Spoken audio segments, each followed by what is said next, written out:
look at your favorite beer. Now look at the giant corporate machine behind it. On paper, these companies look like indestructible fortresses, but we've spent weeks digging through their latest annual reports, and guess what? We found a hole in their pockets the size of a crater. Today, we're not just talking about drinks. We're talking about an $87 billion industry pivot that is quietly redesigning the global economy. Welcome to the 2025 Global Brewing Audit by HDIN Research. Buckle up.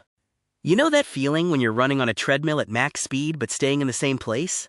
That's the global brewing industry right now. We call it inertia fatigue. They are selling billions of cans, but the old trick, just selling more beer, isn't working anymore. The giants are no longer just brewers. They've turned into high-stakes financial engineers, trying to figure out how to squeeze more juice out of a fruit that's already been pressed dry. Here is the wow factor. Everyone thinks more people are drinking more beer. Wrong. Volumes at the biggest players like ABI and Molson Coors are actually sliding backwards. It's like owning a restaurant where the line is getting shorter every day. So how do they stay alive? They're fighting a war on two fronts: massive debt that's costing them a fortune in interest, and a desperate need to invent the next big thing that isn't even beer. Let's talk scale. If the brewing world were a solar system, Anheuser-Busch InBev, ABI, is the sun. They pulled in $59 billion last year.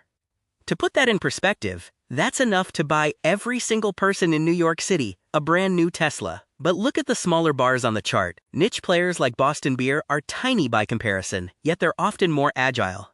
Being a giant is great, until you need to turn the ship around in a narrow canal. If ABI is the sun, then Ambev, their Latin American division, is the battery that keeps the lights on. While the rest of the world is struggling, Brazil is still partying. Even though they sold slightly fewer cans, they made more money per sip. Ambev is the ultimate cash engine. Without this specific gold mine, the global parent company would be in a world of hurt. This is the "who's actually making money" slide. Look at the bottom row, Molson Coors. Their net margin is deep in the red, at negative 19%. Why? Because they had to admit that some of the businesses they bought years ago are now worth billions less than they thought. In the consulting world, we call this a goodwill impairment. In plain English, they overpaid for the house, and now the roof is leaking. Let's pause on this number, $3.65 billion. That is the amount Molson Coors just erased from their value in North America. Imagine waking up and realizing your bank account is missing enough money to build 5 Burj Khalifas. This isn't just a rounding error. It's a strategic admission that the traditional beer market in the US is shrinking, and it's shrinking fast. So how do they fix it? They're turning into tech companies. ABI's BES platform now has 6 million shopkeepers ordering beer through an app. They're not just selling Budweiser, they're selling data. They know exactly what that corner store in Sao Paulo needs before the owner even does.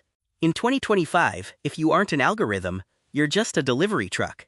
Let's talk about the grain silo, or what the suits call free cash flow. ABI generated $11 billion in pure, spendable cash. That is their lifeblood. It's the only reason they can pay off their mountain of debt.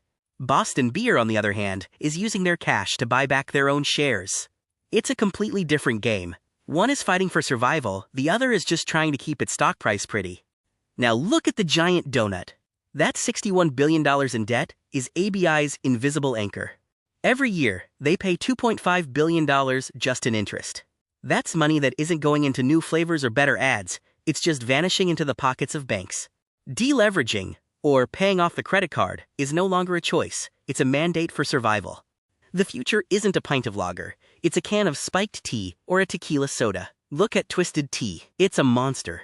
Boston Beer is barely a beer company anymore. 86% of what they sell is something else. The industry has realized that the younger generation wants more kick and less bloat. If it's in a can and it's fizzy, they'll sell it. Boston Beer is the cool kid with no debt. They have a fortress balance sheet, 0 long-term debt. But they have a problem. They are addicted to the US market. 94% of their eggs are in one American basket. If the US seltzer trend dies, and it's currently on life support, they have nowhere else to run. They need a new hit song, and they need it now. There's a shadow looming over this whole party, the $19 billion tax shadow.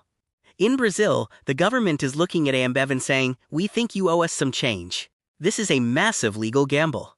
It hasn't hit the bank account yet, but it's the kind of what if that keeps CEOs awake at 3 a.m.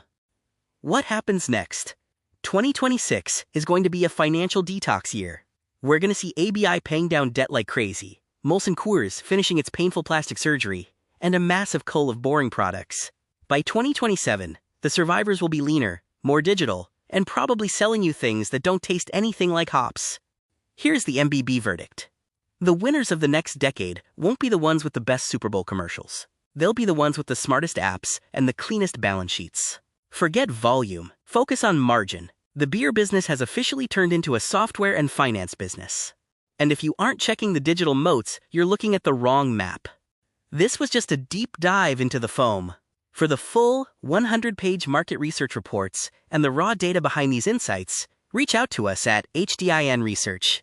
Head over to our website or drop us an email. Stay sharp, stay informed, and we'll see you in the next audit. Cheers.